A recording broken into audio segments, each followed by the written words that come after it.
Yang ditakutkan dari diabetes itu bukan gula tinggi, tapi kesemutan di jari yang gak sembuh-sembuh. Kenapa bisa demikian?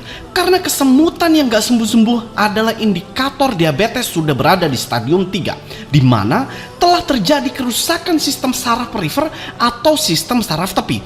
Kalau dalam bahasa medisnya adalah diabetic peripheral neuropathy.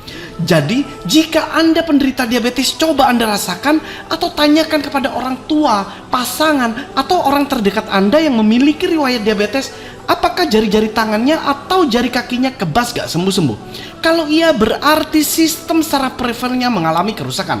Lantas, apa penyebab dan dampaknya bagi organ dalam? Kerusakan sistem saraf perifer atau sistem saraf tepi tersebut diakibatkan karena kurangnya darah yang mengalir ke dalam sistem saraf tersebut.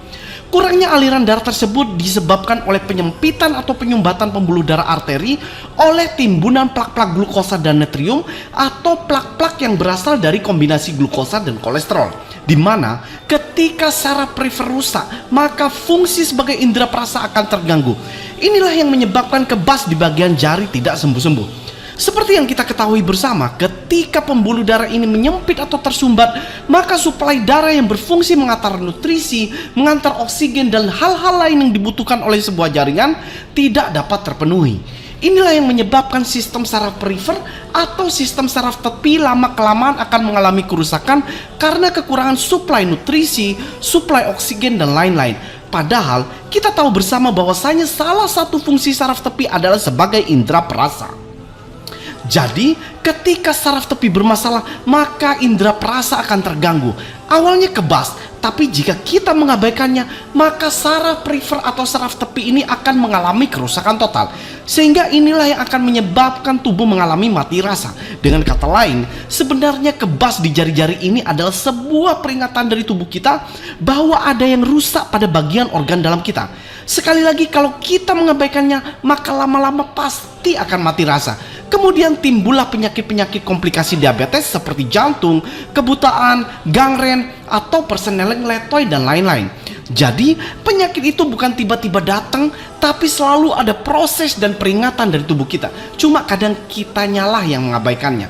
Oleh karenanya, ketika seseorang sudah mengalami rasa kebas diabetes, segeralah ambil tindakan penyembuhan dengan cara yang pertama, konsumsilah makanan atau minuman yang berfungsi melancarkan aliran darah dan membersihkan pembuluh darah yang terhambat yang disebabkan oleh kristal glukosa.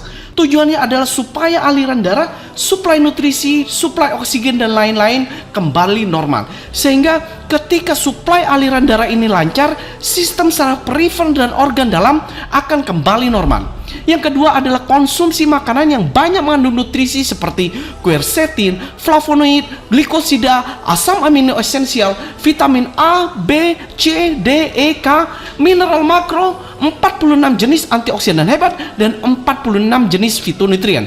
Nutrisi ini sangat baik untuk membantu memperbaiki sel beta pankreas dan sel reseptor penderita diabetes yang telah rusak. Yang ketiga adalah berhenti atau stop makan makanan yang memberikan beban terlalu berat untuk kerja pankreas. Makanan tersebut seperti tepung, alkohol, gula, minyak goreng curah, dan lain-lain. Banyak yang berhasil sembuh setelah menerapkan pola hidup dan memperbaiki asupan nutrisi lengkap yang terkandung dalam satu pouch Masagi. Ada yang sudah lepas obat, ada yang persenelengnya tegak lagi, ada yang matanya terang kembali, ada yang awalnya kakinya sudah busuk, kini sudah mengering. Bahkan ada yang tidak jadi pasang ring jantung, padahal awalnya divonis harus pasang ring jantung. Intinya banyak banget yang kembali sembuh ketika menerapkan pola hidup ala Masagi. Langsung klik aja tombol di bawah ya untuk pemesanan dan testimoni jauh lebih banyak. Tetap semangat dan yuk lawan kemustahilan bersama Masagi Indonesia.